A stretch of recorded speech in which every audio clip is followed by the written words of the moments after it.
Okay, let's jump in, talk about that lean hog market. Doing better with obviously the cheaper inputs, so up a little bit today. But we're just coming off the back of the fact of an ugly correction.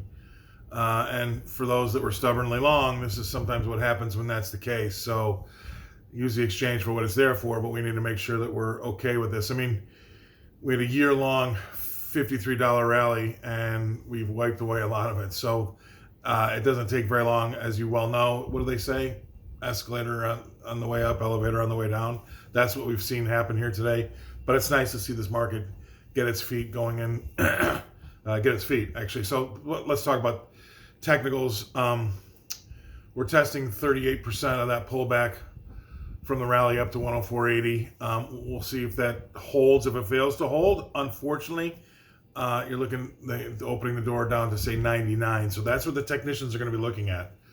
So keep that in mind. That would be half of that rally that we just talked about.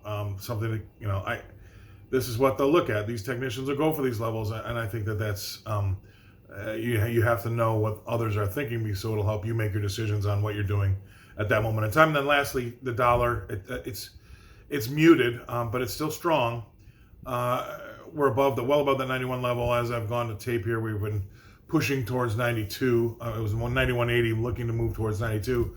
But not long ago, we were looking at getting down to 89. So that's going to give you the idea of the strength here, which is kind of also put the brakes on things. But again, today higher after a pretty mean sell-off as of late. We'll see if we can continue with that motion. It's going to be important to keep our feet here. So keep an eye on that. The technicals look like they're going to be in play here for the short term. I would say that's something that I would be keying on if we don't see any new good fundamental news come to the market.